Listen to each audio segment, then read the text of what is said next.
Hello, everyone, and welcome back to Teeth Matter, the podcast where we talk about the highs and lows of a dental career, the truth about what it means to be a dentist.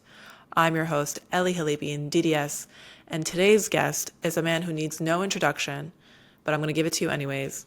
It is Dr. Craig Spodak. He is the co-founder of the Bulletproof Dentist. He's a clinician and practice owner. He's an entrepreneur. He's a thought leader.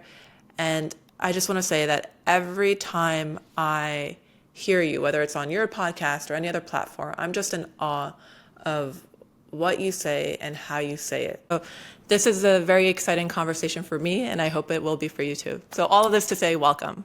Yeah, thank you so much. It's good to be here. And I love to have these types of conversations and to be able to help the other generations of dentistry that are coming into the profession.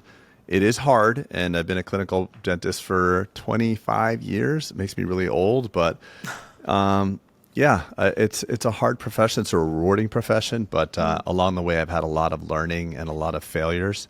And my goal is today, if somebody listening could learn something and prevent a little bit of heartache for somebody or make the way a little easier for somebody, I think that is a successful podcast for both of us. Absolutely. Before we dive in, tell us, who is Craig Spodak, the dentist, and what does his practice look like?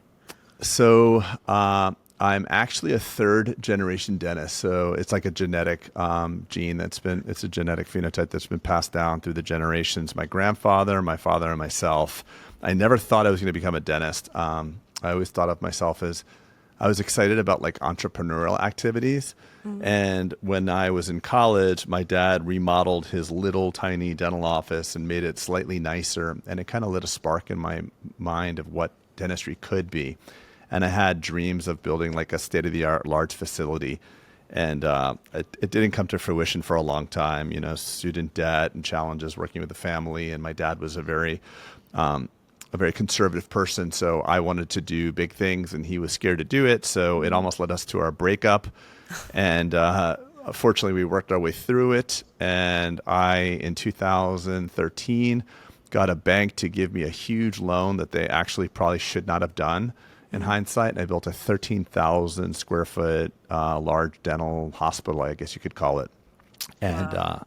I built the building and it was very difficult and I had no idea what I was doing, but through the grace of God and some network of friends and support, I was able to pull it off. But I just had a lot of confidence and no idea of what was stacked against me, if I'm just being intellectually honest. Had you seen this type of dentistry being done before? Like this dental hospital? No. I just had ideas from other industries. So I looked at the Apple store and I looked at some really big restaurants. I'm like, look, people go to a restaurant with a feeling like this is going to be fun. This is going to be nice. And still restaurateurs invest a lot of money in their atmosphere and their team and their perceived quality of their restaurant. And it's probably the antithesis in dentistry. People go to the dental office like, am I safe? Is this going to be scary? Am I going to get hurt? Right. Can I trust these people? Right. So I don't know. I took pages from other parts of dentistry, other parts of business, and applied them to dentistry. And at the time, I had no one that I knew had done it. Mm. Well, you've mentioned you're a third generation dentist, but you started working with your father. You would say that you had basically a first seat to dentistry, front row seat. How has dentistry changed since your early introduction to it? Well, dentistry, I think that a lot of people will tell you that there was a prior golden age of dentistry, that it was better at some point in the past. Mm-hmm. But I don't believe that. I left school in 1998 from Tufts, and no one knew what a porcelain veneer was. No one understood. There was no digital dentistry, really. It was a fledgling area of dentistry. So things were really inconvenient and difficult. And GPs didn't do specialty work back then. So there was no such thing as a super GP or even a GP that could place single implants. Mm-hmm. So in order to get treatment done, you had to go to a myriad of different providers to get the treatment you wanted. We didn't have CT scans. I mean, I feel like I'm talking about 100 years ago, but it was only 25 years ago. So what's happened in the last 25 years is it's gotten a lot better for patients. Mm. So patients have better treatment available to them, faster, higher quality, and it's just a better time for dentistry. The problem is that there's a bifurcation in the market between I think in like the mid 90s or whatever, a dentist, the difference is what did the office look like and what did the chair look like and the skill of the doctor. right? There wasn't too much variability. Now you could imagine if you go to one practice and that practice gives the patient like AI information to review their x-rays and has like a scanner so you don't have to take goopy impressions, and a mill where you can get the same day dentistry done, and a CT scan, and a doctor that can do an implant. There's a big variation from one practice to another. So I think in the past there was less variation in dentistry. It was all about, equal, just taking out the clinical capabilities of the dentist. And now it's pretty disparate. Depending on where you go, you can get a whole different level of experience. Hey everyone, I'm all about keeping it real when it comes to life inside and outside the dental world. And let's be honest, good sleep, solid health, and keeping our mood in check are what keep us functioning at our best. So, I put together a list of my go-to products, the ones I actually use every day to help with all that. If you're looking for game-changing sleep essentials, wellness must-haves, or little things that just make life better, check out my affiliate page. Head to teethmatter.squarespace.com/store to see what's in my daily rotation. Plus, if you grab something from the list, it helps support the podcast. That's a win-win. Thanks for being here, and let's keep leveling up together. So I think dentistry now has the ability to be a far differentiated experience for patients, and that makes me excited.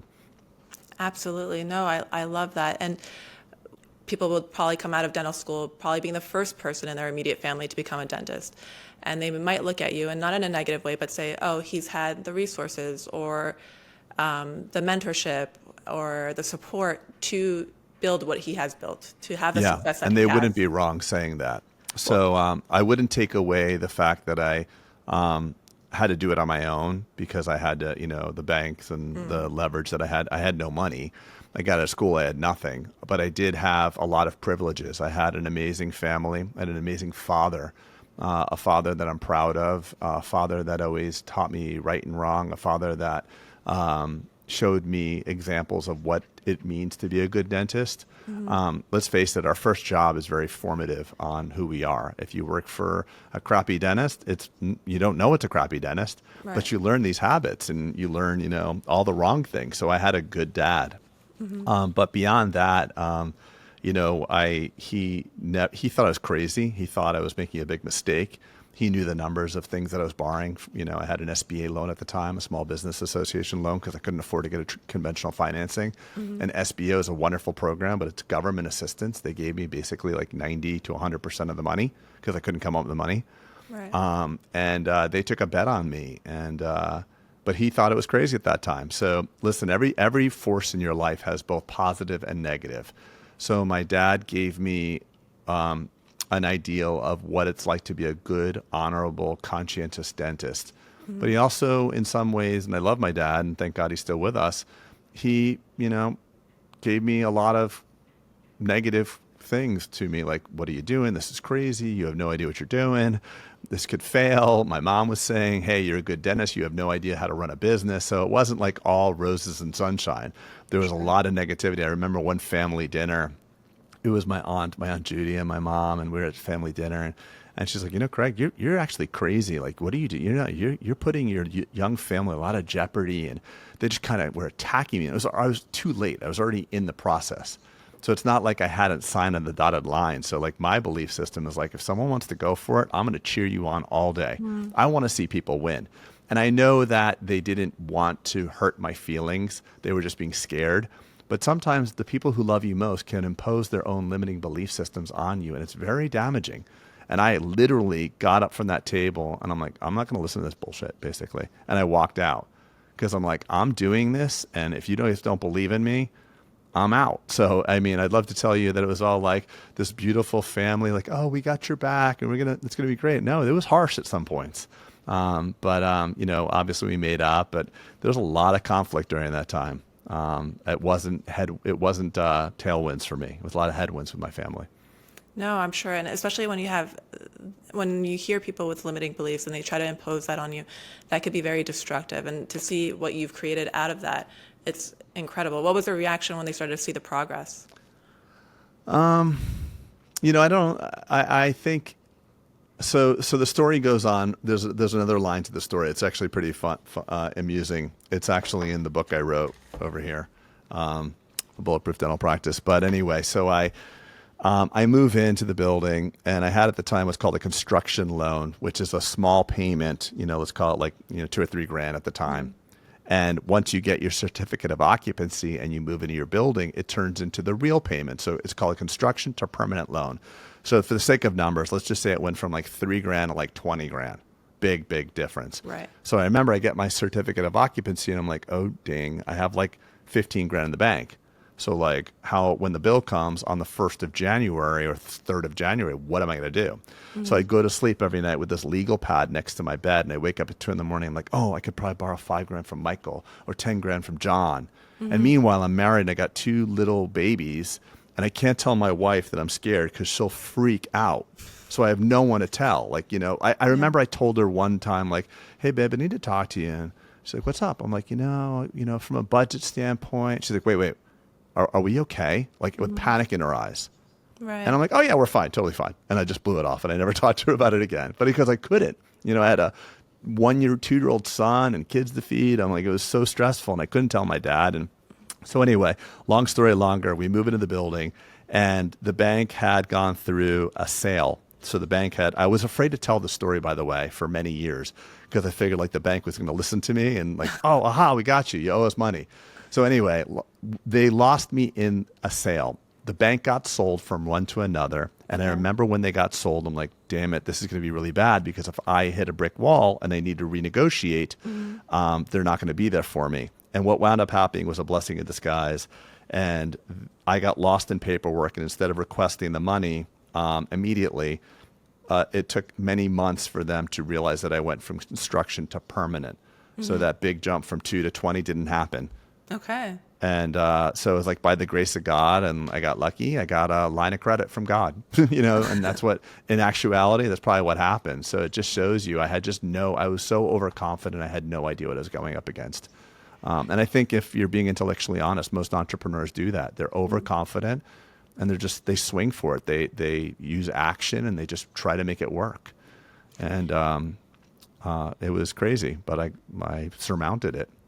No, it is a crazy time. I mean, especially when you come out of dental school, you start your first job, and like you said, that's a formative year or a formative time, and you realize that you don't really know much, and then you realize that there's also financial responsibilities. You mentioned of having a family. It's doing adulting for the first time, essentially. Oh yeah. And so I've seen this trend where a lot of people go from associateship, and within a few short years, they are now practice owners. Do you think practice ownership is the solution to all these hurdles? Such a great question. Such a great question. I'm so happy we're talking about that. So before we answer the question, I want to address the pervasive narrative that's out there. The pervasive narrative says that in order for the ultimate dental experience for a dentist is to own your own practice. I feel that it is such a significant constant beating of the drum of this narrative, whether it's from our supply houses or the chair manufacturers or the equipment manufacturers or the banks to schooling. They're all saying, hey, Dr. Ellie, you need to open your own practice. When are you going to open your own practice? And I just think it's a real disservice because I have the privilege to consult with many dentists. I have, we have 370 downloads in our podcast. We have a mastermind, with 30, 40 people for the last 7 years. So I get to see hundreds of dentists and hundreds of dentists' P&Ls, their profit and loss statements. And invariably, I see this happen a lot. A dentist owns his or her own practice, and I look at the bottom line. And I was in this situation too, by the way. I had a top line that was massive and a bottom line that was so miserable. It would have been better off for me to take my book of business and me take my $700-800 million of production and go work for Acme Dental down the street and get 32 to 35%. If we're being intellectually honest, the average solo dentist that owns his or her own practice makes less money than if they work for somebody else. And that's interesting. I see it all the time. And by the way, the reason why it takes a forensic analysis is because they hand me their P&L, their profit and loss, and say, look, I make 45% or I make 33%. And they show me the numbers. And I said, yes, but on your profit and loss, you didn't account for your labor. So in other words, if you work in my practice and you do $1 million, I will pay you 32, 35, 38, something, right? And that will come off of the profit. If you, Ellie, decide to work for me for free, which would be amazing. I'd love it. You have an open invite to come to Florida and work with me. It would make my profit outstandingly amazing. So when you look through their profit and loss, most dentists don't pay themselves. And when you put that 32% cost or 35% of their labor in there, a lot of times the bottom line is negative. So that means for the joy of owning your business, you're paying for it. And that sucks. That's really interesting you say that, because for me, the perspective has always been there's shame in being an associate. Yes. Number one. Yes. Thank you for saying that. Yeah, there's shame in being an associate. And number two, it's like if you bought out a practice, eventually within a year or two, you're going to produce this much. And then if you just sell the practice, is what I've been told, then you can pay off your student loans. So you have nothing to worry about. So it's just numbers. You're playing with numbers is what they tell me. So I agree with part of what you said. And thank you for saying there's shame in being an associate.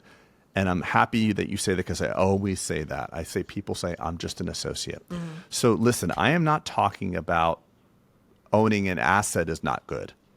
I am saying that owning the dental practice that you work in may or may not be the best choice for you.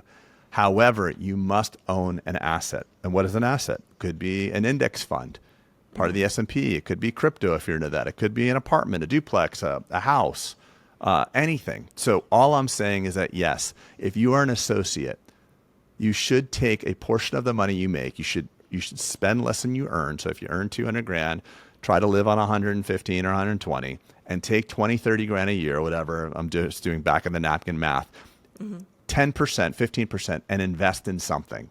So if you are an associate that's you're a good earner, and you take 20% of your income and you put it in an index fund, balanced portfolio of stocks, and that goes up 8% per year, that's the same thing. It's probably going to be better than your practice, because if you're a solo doctor, you're not going to grow 2 or 3 more sets of hands. It's not going to grow 8% infinitely. Right. Take the whole thing and collapse it if you're going to be a dental entrepreneur and open up multiple practices. But, I don't know what people want, but I do know there's a pervasive narrative that says you should do this, you should do that. And it's really unfortunate, because I get to pick up the pieces when I meet a dentist who's 40 years old and miserable and in a breakdown mode because he did or she did what the industry told them they should do, and they're miserable. So I'll end with this. I'll end this part with this. The greatest thing, the worst thing that could ever happen to you is getting what you think you wanted and being unfulfilled. That's miserable. Yeah. And I think in dentistry, that's happening more often than it should.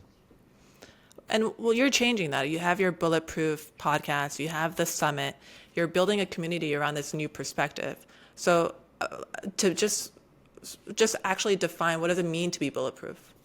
So it was thank you for the acknowledgement. But so we look at, there's this thing coming into you as a dentist from all different ways.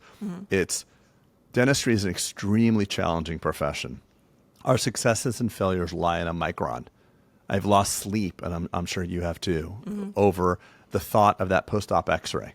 Yes. That was just opened by a hair, a micron.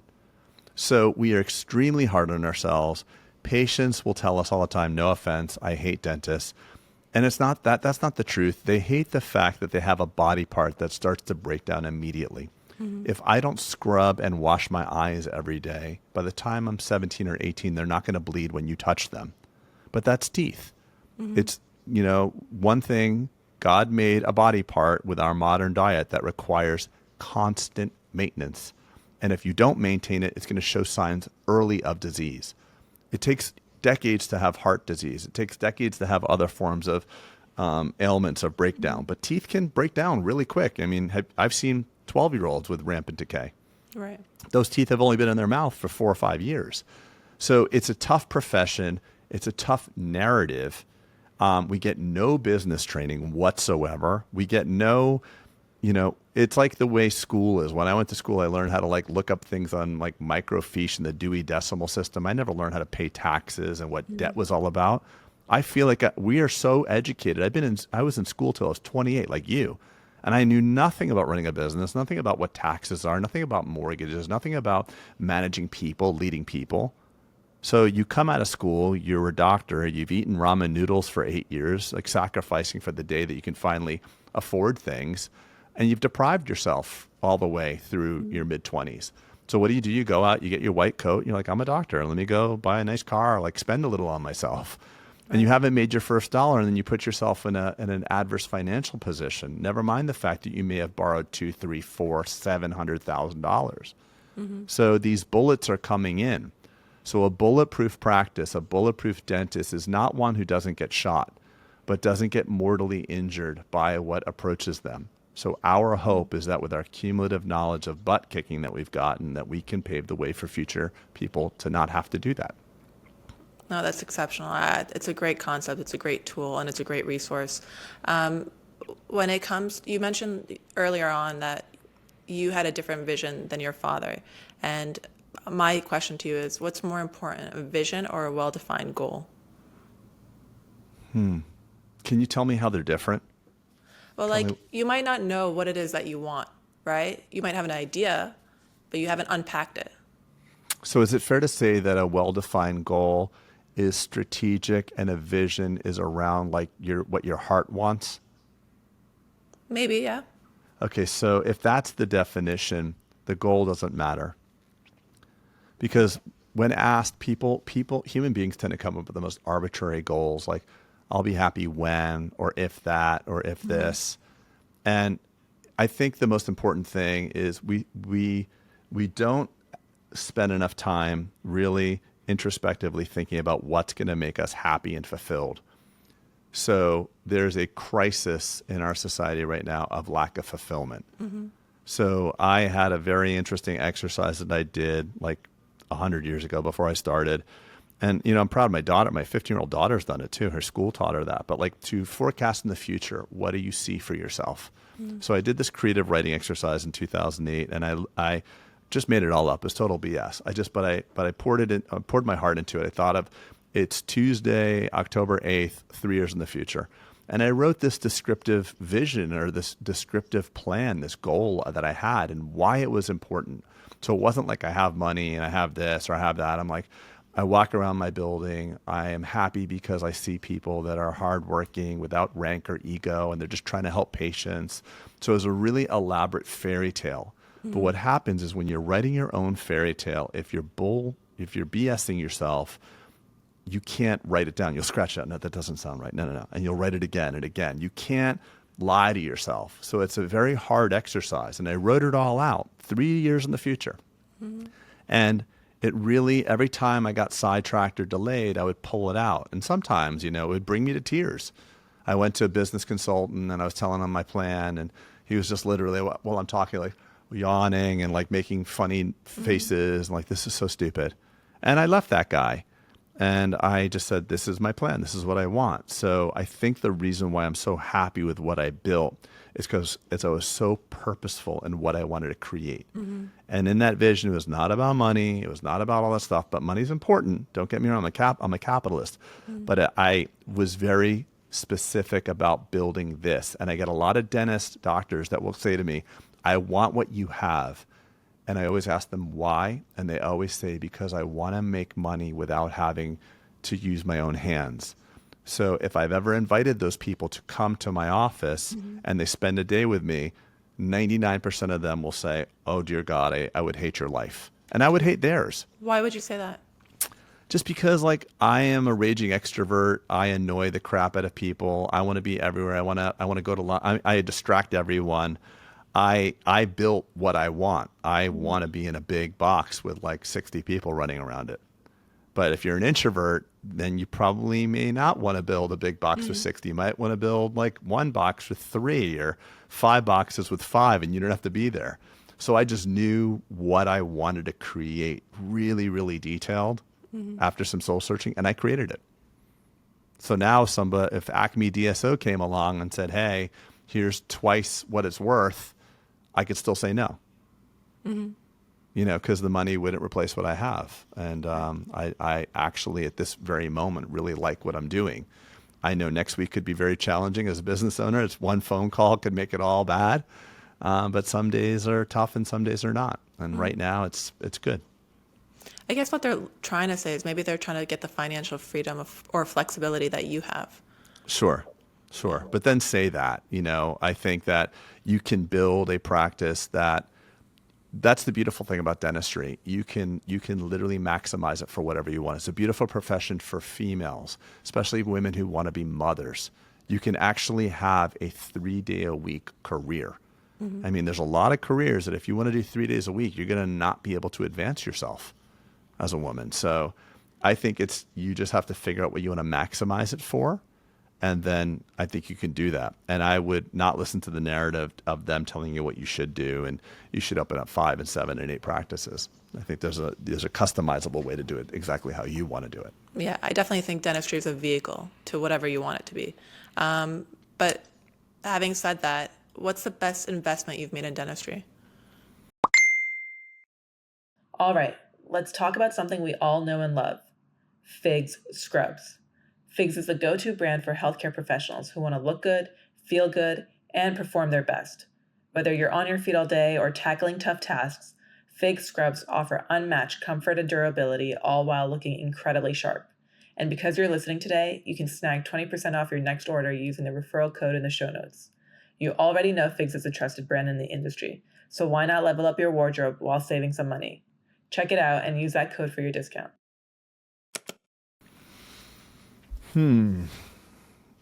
Well, it depends on the timeline. So early on when I was practicing clinical dentistry, the best investment for sure was in CE, clinical education. So the trajectory that I went on was I got out of dental school. I knew, like all of us, how to do like quad, fillings and stuff like that. And I understood like there was another level of understanding more complicated dentistry. So I went through Seattle Study Club, and I went to Pankey, and I got all these occlusal trainings, and I got a good mentorship program, and I started seeing bigger cases. So that allowed me to take better care of patients and really understand dentistry better. And then at a certain point, I felt like I had mastered what I wanted to learn in clinical dentistry. And then I started going into orthodontics and really got more into that. And then ultimately, I felt like there was nothing left that I wanted to learn. I'm sure there was more that I could have learned. And then I started learning in business. So I picked up business books, and I realized that business is all about leveraging people and marketing and innovation. And I started doing that. And that's just, I guess, to answer your question very succinctly, investing in myself has always been the best investment. And that's incredible. It's different in every stage, as you just mentioned, and you finally narrowed it down to business and people. And that's I was saying earlier, it's kind of hard to find what it is that you're good at, but it sounds like you started with the clinical training and kind of defined that for yourself, and then realized you needed something more. But just so you know, Ellie, that was a long trajectory. So I was doing clinical dentistry for 24 years, full time, 4 days a week, 4 days or more. Well, for me, I graduated dental school 2021. I was 32 at the time, so I'm pretty late in my life, I guess, for a dentist. And so I feel like I'm playing catch up. And it's like now I came out of school not knowing what kind of dentistry I like. I see so many different subcategories of dentistry, and all of that's involved in treatment planning. I'm like, okay, where do I even start? What's the next step that I take? And so that's been a challenge for me, for sure. I would add a piece of advice. I think that dentists that are newly minted, or like less than 5 years, let's call that, they want to go for the top of the pyramid. They want to go to learn the very strategic, like, I'm going to go to this course, I'm going to learn how to place a single unit implant. I'm going to go to this course, I'm going to learn how to do a 30-minute endo. But really, what the best investment in dental CE is to start at the base of the pyramid, because dentistry is built on occlusion. And occlusion lands on everything. If you're a great periodontist, you'll know your occlusion. If you're a great oral surgeon, you'll have to know occlusion. Ortho, cosmetic dentist, all of it. So an investment in occlusion training, like understanding the principles of occlusion, feels like an awkward investment for a newbie to want to do, because when you leave, you're like, okay, well, Monday morning, I can't do something immediately better.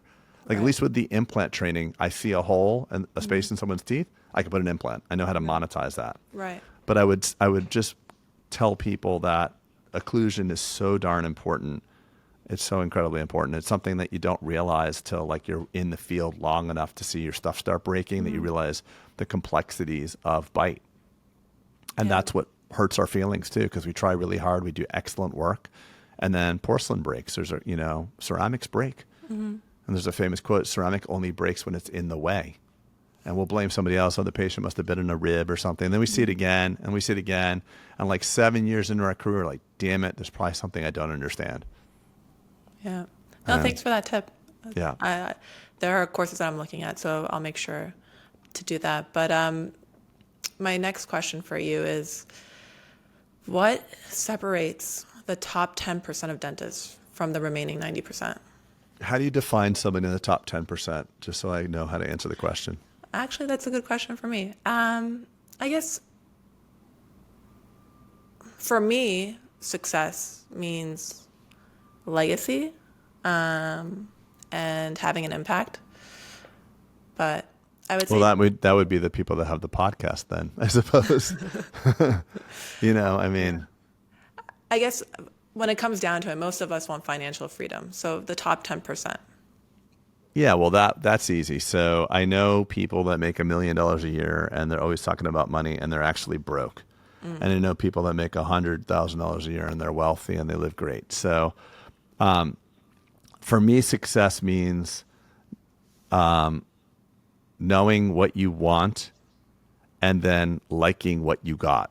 So it requires you to know what you want, and then when you actually arrive there, to say, like, this was successful. What I most frequently see is people getting a goal and then they get the goal and they're not happy. And that is, like I said earlier, like the greatest failure. Getting everything you thought you wanted and having no fulfillment is the ultimate failure. So I would say the commonality of the top 10% are people that are clear on what they want to create and why they want to create it, such that when they arrive there, it wasn't a BS reason. Money is very important in the beginning because it's existential. You got student loans. It's just, you need it. But at a certain point, being a dentist, and you do it well and you refine your craft and you care about your patients, the money issue will go away. But most people don't change and realize it's no longer about money, and they still stay stuck in the money thing. And they keep going and going and going. And I'm like, what are you doing? Like, how much more? Is there something? I have conversations with masterminders like, yeah, I just need more money. I'm like, okay, cool. For what? What do you want to buy? Oh, I don't want to buy anything. I mean, there's nothing I want. I'm like, so what is it? Have you done a net worth analysis? You're 52 years old. You're worth blank. How much money do you spend? Like, what are you doing it for? They just never re-examine it. It's almost like Forrest Gump running, and he doesn't look behind. He's just like, he's running. Yeah. And there's no reason to keep running. So I think it's a disease we have in Western society. I'm sorry? I said the disease always wanting more. Yeah. Yeah, we have constant opportunity in the United States. You can literally come over here and work really hard and create a business that's massively scalable. And then you and I look and like, well, we're doctors and we went to school. And how is this guy who was my landscaper who came over here 10 years ago? Now he has 15 trucks and he's driving a Mercedes. He's like, I'm a doctor. Like, I spent all this money. So it's like this. I think the opportunity cuts both ways. Right. I think the opportunity cuts both ways. You can be hard on yourself that you're not accomplishing enough because there's so much opportunity. And one friend once told me, uncontrolled growth is cancer. So it's nice to know when you're done. Trees don't grow to the sky. And people tell me all the time, like, why do you only have one location? And I have this thing too. I go to conferences and they're like, how many locations do you have? I go, one. People walk away from me. Oh, you only have one. Oh, okay. And then someone might whisper like, oh, but it's big. And then they'll turn around. They're like, okay, well, talk to me. Like, who cares? Oh, you're still practicing. Oh, yeah. Yeah, I left the chair a while ago. Yeah. Like, who cares? My dad, if he could, he's 83. He'd love to still be practicing. Yeah, I don't know where this competition comes from or stems from. Our training. Yeah. Our training. We're trained in a competitive environment. The doctors go and they co-round together. Doctors in medical school, they go see a patient 4 deep, and they'll say like, Ellie, what do you think? I don't know, Craig, what do you think? And they ideate over this. Like dentistry is like carpentry, like just looking at each other. What are you doing over there? No. It's like this secret environment. We don't collaborate as much as the medical professions do. So then how would you encourage someone to differentiate themselves when it comes to marketing? Because now you're on Instagram and everyone's on Instagram and everyone's pushing content out there that's trying to impress the other. Yeah, I think marketing is a large subject, but there's one thing that could differentiate you. So you can do the most viral TikTok. You can have hundreds of thousands of followers, but I get the chance to see people behind the curtain in their work, and those that do well are the ones that care. Caring is the best marketing ever. So in our practice, we call patients after every appointment. I don't care how much marketing you're doing. If you're not caring and you're not showing a patient enough courtesy to do a post-operative call, you're wasting all your marketing dollars. And I know if dentists will say like, oh, I don't want to call, like that would seem like something went wrong. Patients love that. You're I mean, calling personally, or is that your yeah, staff? Okay. no, personally, Yeah. personally. Yeah, why not? You don't want to say everything. You can say like, hey, it's Dr. Craig. Just want to make sure you're feeling okay from the visit today. Yeah. If you have any problems, call the office. No, that's honest. I love it. Why not? That's the best marketing of all. Right. Yeah, Yeah. and no one does it. So we should all do that. No, that's a great tip. What's a skill or a product that maybe you've added to your toolbox since you started your career that's had a really positive impact? Right now, the flavor of the month for me, because we're always adding new stuff, about 4 or 5 months ago, we started adding AI software to our x-rays. And we're seeing a massive rise in our case acceptance because I know as many times as we're not supposed to do it, but I still do it. I show patients x-rays of their teeth, and they always say the same thing. Is that my toes? Yeah. Looks like toes. But then you turn on the AI, and they can see a coloration of that grayscale, and they understand. They have more inquisition. They're more inquisitive, and treatments are getting accepted. And frankly, I've missed things on x-rays before, and I'm happy to see that that can catch it, that can compare trend analysis and show it. And they're using AI for everything. So why not use it as another tool for dentistry Absolutely. to help us? I like it. Yeah, no, I use it too. I think it's great. It's a great visual for the patients as well. Which one And are you using? so on Dentrix, it has its own AI tool on Dentrix Ascend. Okay, cool. I didn't know Yeah. that. Yeah. Which one are you using? We're using Pearl Yeah, AI. Pearl is great. Yeah. Yeah. I like that one because it's color coded. I like that more. Yeah. It's a lot They also easier have to a way read. to like go into and show your treatment analysis and how much, because the dentist, I find this conversation very refreshing with dentists and hygienists. We all got into dentistry because we truly want to help people, hygienists included. And when you point out to a doctor or a hygienist that the patients are not enrolling because we're not convincing them that this is a problem, we're doing them a disservice because that little MO 115 that they didn't commit to in 6 months or 16 weeks or 16 months will wind up becoming a crown, or that Right. crown that they didn't understand, or you didn't really convince them of the value, that can become an extraction. And there's a lot of guilt around that for me. Like if I don't do a good job of enrolling a patient, I know that it's going to be bad for them. Obviously, enrolling them in like cosmetics, that's not the case. But in a practice like ours, most of what we do is just need-based dentistry.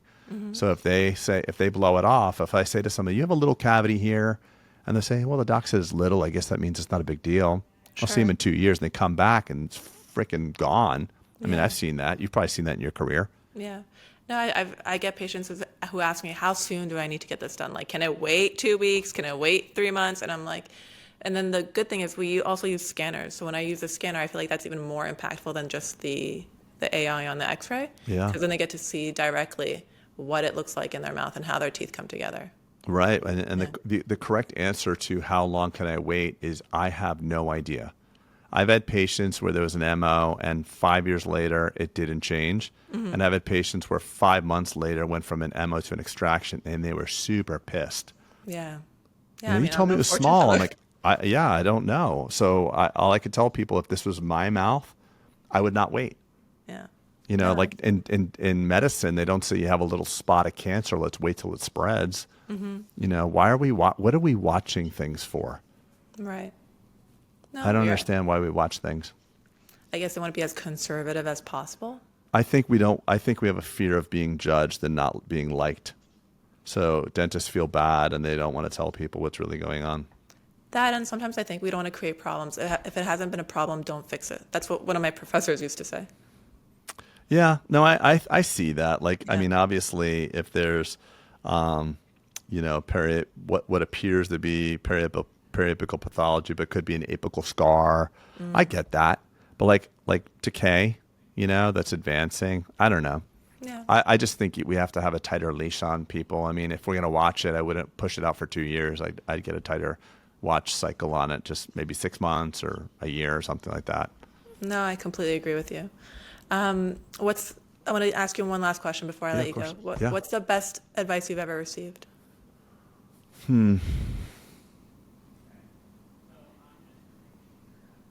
Oh, that's a hard one. The best advice I could tell you that I think that from a business standpoint, I think the chokehold on any person's business is the psychology and skill set of its owner. And of those two, 80 or 90% is psychology. So a lot of your success and failure stems from your belief system and your psychology. And that's been evident in my life. And it is amazing how much I've learned about myself and continue to learn about myself and the mistakes that I make. And pointing back, I feel like a great sense of responsibility for not just the successes, but the failures in my life. And it doesn't make me feel bad. It just means like, oh, wow, I'm still screwing up and I'm 50 or whatever. So just like have a little grace for yourself and don't be so hard on yourself. And it's the things that we constantly whisper to ourselves that have the greatest impact. What you're saying to yourself below, whispering to yourself has a profound impact on what you can do. So go easy on yourself. That's what I would say to my younger self. Go easy on yourself. This just inspired another question. Do you have like a morning routine that gets you into this mindset? My morning routine it's not great. It's frenetic, but it does involve a workout. I got a trainer. I'm very lucky I have a trainer. She's awesome. Shout out Robbie. She's just personally like upbeat. She's a yoga person. She does weights with me, but it's great to start my morning with that. Yeah. Because it just gets the blood flowing. And of course, every day sucks when I start, but I'm always happy I did it. And then, and then I get to the office and our first thing in the morning at the office is a kudos program. So we acknowledge each other from the day before. So we start off with gratitude there.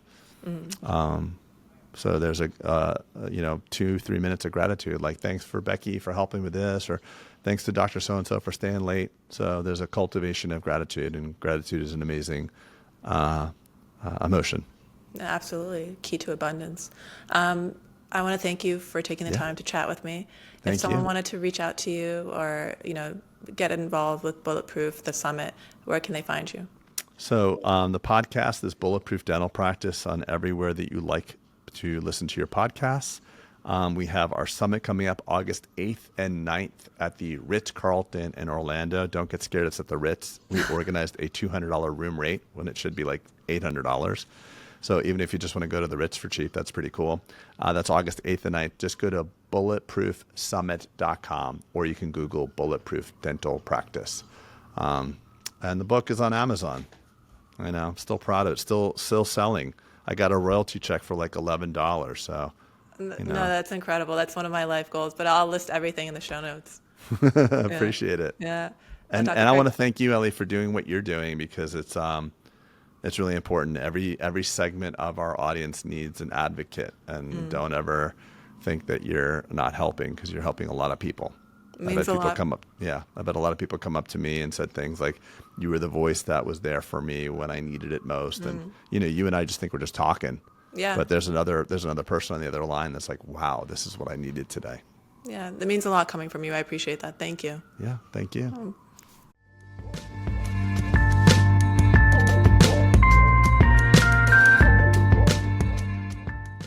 If you enjoyed this episode, be sure to follow our podcast, write a review, leave a comment. Anything you share with us goes a long way. And if you think a friend will appreciate this podcast, then make sure you share it with them too. Until next time, cheers.